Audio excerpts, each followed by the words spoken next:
So welcome to Isis in the Bible, spring gathering, week number 2. Don't touch that dial. What happens when you touch that dial? Do you change stations of the cross? The question for today was, what is station modulation? We went around the room and we got a bunch of beautiful answers.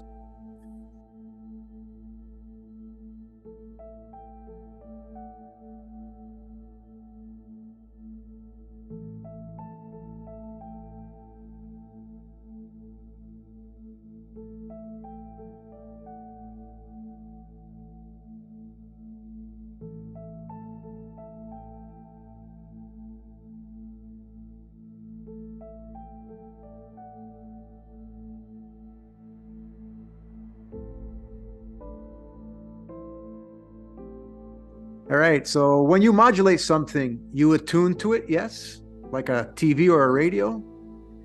How does this relate to the station of the cross? Do you think it has something to do with how you tune in? Glad you're here to join us. So to get your thought process in tune with stations, let's focus on the sun, you. Right after we tune into this little alignment that we have happening today, alignment that's happening at 333 exactly, when we started this meeting, is Mars was aligned with Moon. The Moon is a watchful eye of the mother, and Mars is fiery change. If you look, that's Eris on an angle, so it's really mother, Mars, right? So fiery change, so Cancer, that's your aura. So this people will have effect on their aura. Cancer is also the stomach. So if you got people out there that got a sore tummy today, know that this is your wave, right? It happens. I know I have it, and because I have my Moon in Cancer and my Sun in the 4th house, which is also Cancer. So I felt it. The Sun, which is you, right now is in Taurus. So when it moves from zodiac to zodiac to zodiac, you got to think of that. You're changing stations. There's certain vibrations, and we're going to get into those more and more. What should we really be focusing on? So we're tuning in during these months, right? There's one moon per sign, but it's the sun moves there 30 degrees, 30 days. So it's in Taurus. That's not a station of the cross there, but I thought I'd just draw that there. The station of the cross happens right here. All right? So it's a mini. This is what we're by ourselves right now. Mama's not around. So we're just going around the zodiac by ourselves, and you'll know what that means in a minute. So this happens here. So we're going to go into Gemini on June the 15th. Taurus right now is being vocal, using our voice, standing up for things, like the bull in a china shop. But you got to do it with love. This is Juno's home. Juno's at home right now. So when women out there are acting like a bull through a china shop, it's in their chart. It's supposed to be this way. The sun meets up with Juno in Gemini, and I'll get to that in a second. But right now, that's what's happening. So we should be vocal, but with love. Make sure there's love in there. And I do see it in people. So Juno does meet with the sun, Mary Magdalene. This is Mary Magdalene. This is the white witch, Glenda. This is the one that does hurricanes, tornadoes, earthquakes, and volcanic eruptions.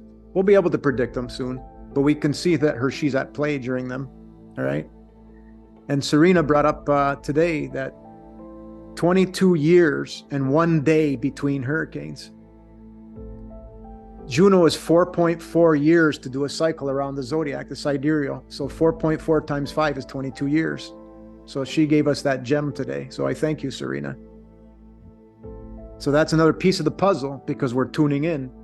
And so you're going to pick up those loving vibrations and they're going to come stronger and stronger. So we're going to talk about modulation, rather tune into this revelation that we're upon. Do you get it? We're upon revelation. The revelation that we get to tune into these loving vibrations and understand them and fix them. So we are to know once again this revelation is to come out of our spiritual Alzheimer's. So we got to pay attention to this. This is part of it. The material world wants to keep us from not thinking about this. So here we have a short clip on how every year you traverse the stations of the cross all alone, without mama. But we can practice our vibrations and practice the feelings of what we should be feeling and say, okay, this is the month of Taurus. This is the month of the bull. This is the month of both speaking. This is the month of Juno, Mary Magdalene, the Earthen Mother. Watch how we behave in that manner. That's men and women. To preface this clip, watch the sun.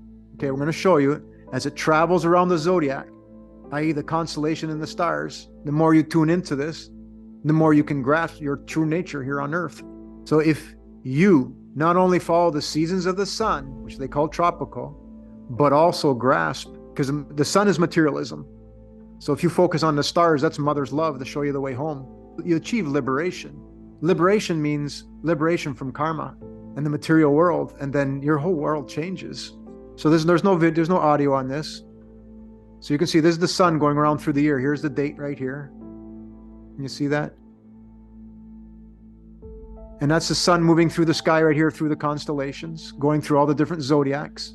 That's why you can't see all the stars all the time, because they're not going to be there. Then around October the 20th, you've gone through half the year. This is a half a year. So the sun moved all the way across this zodiac to this side, and then it's going to go the rest of the year. And it goes through the zodiacs, through the stars. So each one of those stars, each one of those lights, each one of those laser beams, these are stronger than lasers. They're pure light. And they are there to guide you. And so if you tune into these lights in these zodiac signs, then you're going to start your roll towards liberation. And I'm going to try to help us walk through there. This is all new territory, new territory. These feelings that we should be feeling and paying attention to, because they're signs, because those vibrations are there. So then I'll just play this. This is where it happens for the rest. So you can see the sun is lower in the wintertime and then higher in the summertime. So that's you now, walking around the zodiac by yourself, feeling these vibrations without mother. So you need to focus on these energies and signs to achieve transcendence. The wisdom of this brings transcendence, liberation. Tuning in with these modulations, the divinity of pure energy. Oh, this is just astrology. No, it's not. It's you. When you start to notice these vibrations, these situations that you're in are timed with the stars, then you start to think, somebody's guiding me. Yeah, it's you. So you should write this down on a piece of paper. This is the most important thing to do, and to understand this. These stations of the cross and these vibrations that we feel, they're totally aligned, and they're going to feel more and more as we get more and more into the age of Aquarius. We're going to feel these. Why are these happening to me? So this is a spreadsheet showing you the year of the stations of the cross. I'm not going to go into detail, but I just want to show it here. I've shaded it out so we can better focus on what's being shown. So to the left are the 558-year cycles. We went through 4 in the Piscean age, and now we're going through the Aquarian age. On the top is the stations of the cross. So Phoenix, rising is in Aries and Taurus, Gemini. And then the major cross. If you remember on the circle of 60, that's where the zeros are. So these are all the stations of the cross and the dates associated with them, to which we are finding the synchronistic events that happen throughout the ages when that pure love comes to cleanse us. Now at the bottom of the chart, this is important. You can see that the mother was with you, and you all know this date was April the 15th, Revelation 12:1.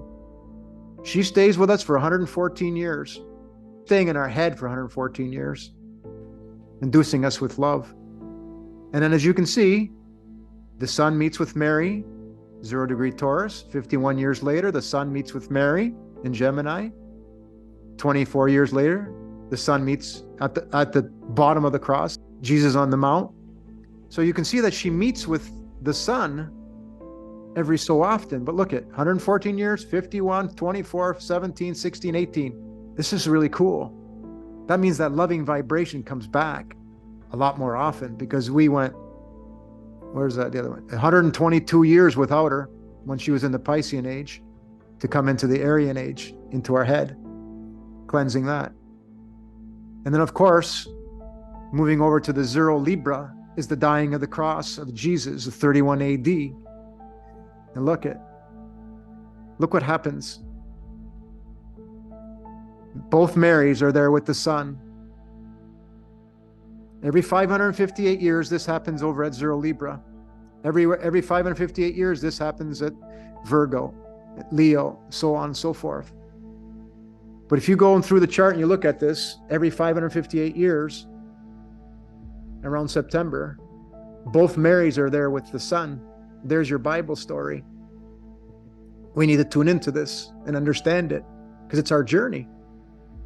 And every year as the sun goes around the zodiac, especially now, we're going to feel them more, what they mean, and we're going to understand them more.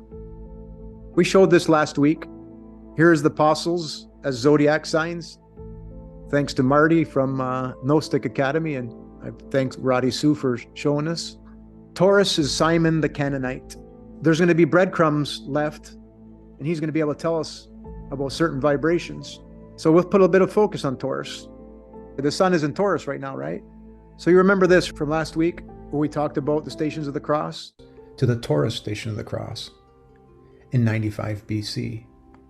Note the alignment of Eris and the sun as shown with the astrology software. Mary was with us for 51 years in Taurus. What does Taurus station represent? Left for another video. After 51 years, we hit the Gemini station of the cross in 44 BC. Again, note the alignment of Eris and the sun. Was there anything notable in the misinterpreted history during this time? There sure was.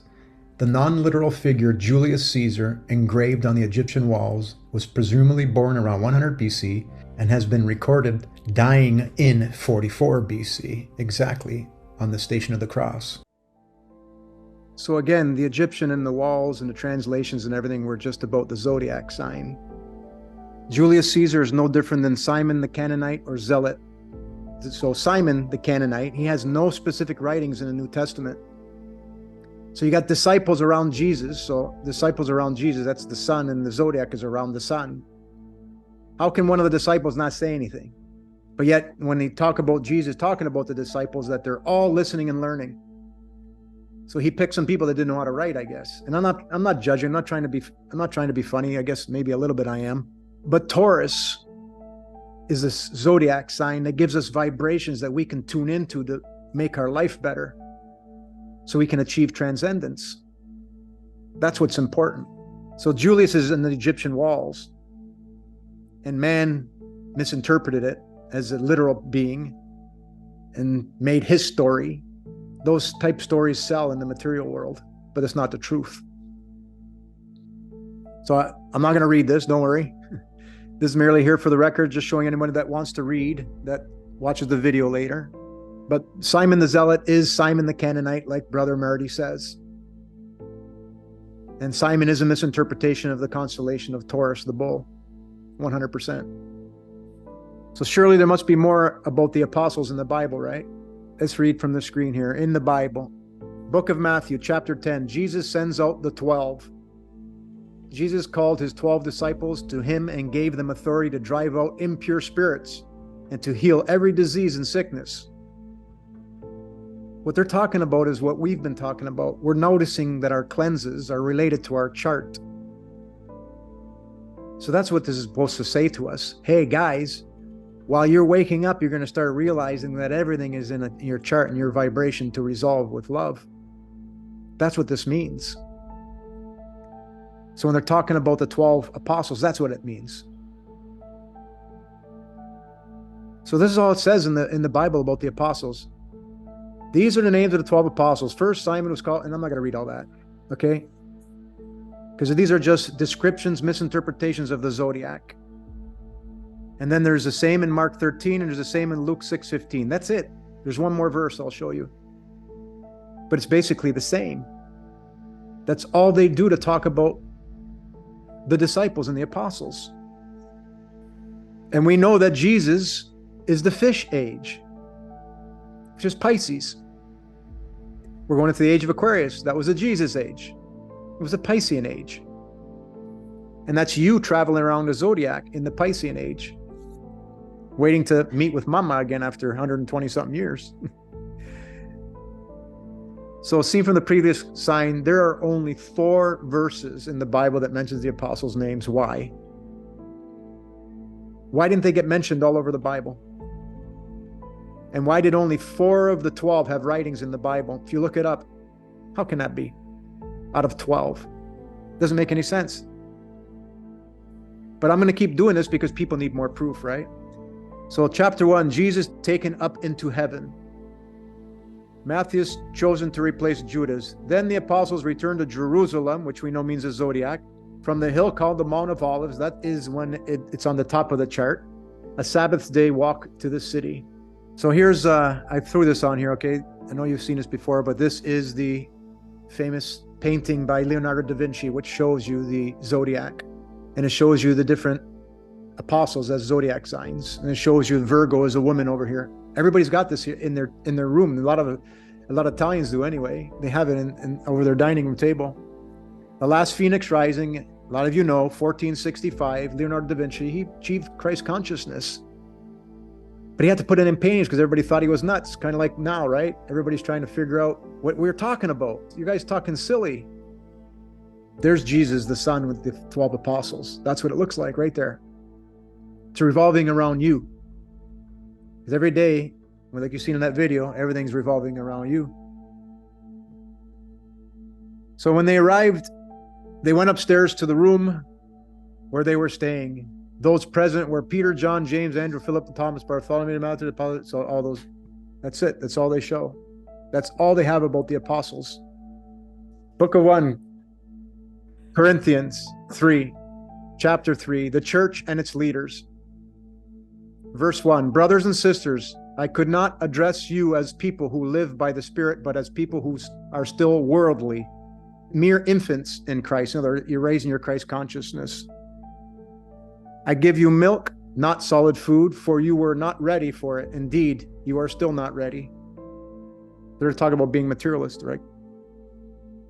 You are still worldly, for since there is jealousy and quarreling among you, are you not worldly?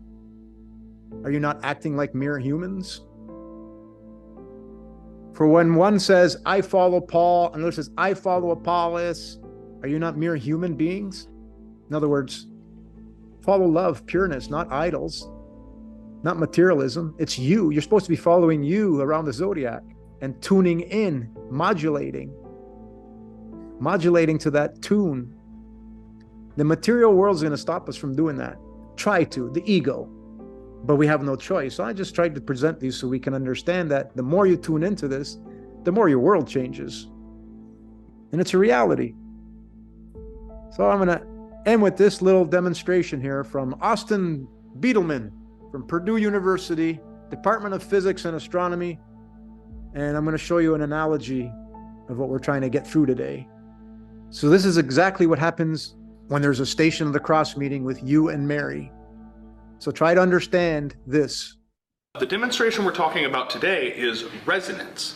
What happens when an object is forced to vibrate at its natural frequency? This tuning fork has a natural frequency of 256 Hertz, and this tuning fork is adjustable.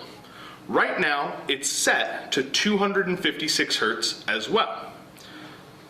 When I hit this tuning fork and point the boxes at each other, the sound waves from this tuning fork will cause this box to vibrate. When that box vibrates, it makes the tuning fork vibrate. So when I do this, I'm going to hit this tuning fork, but you can still hear it vibrating. A lot of times people think it's the original tuning fork still making noise.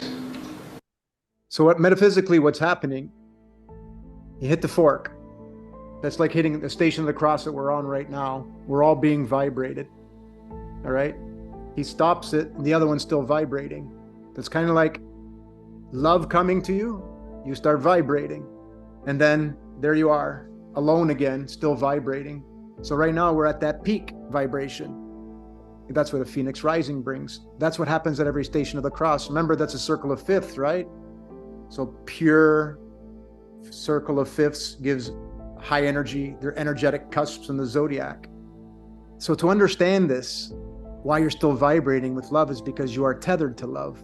And the only way to understand this in physics is to understand love, aka the ether, is everywhere. We need to tune in. So his understanding of why it's still going in those boxes are close. But every atom in there is vibrating. And isn't the one an image of the other? So there's you and the image of love. And the image of love is vibrating so high that it gets you to vibrate. And so for those of us that are vibrating this way around others, you get those tuning forks to tune in. So for those of you that are waiting for people around you to get focused, just be you. Just be loving. You will induce them just like these tuning forks. If we stay out of love, they're not going to feel you. They're only going to feel the other side of you. So it's important. And that's all I got for today.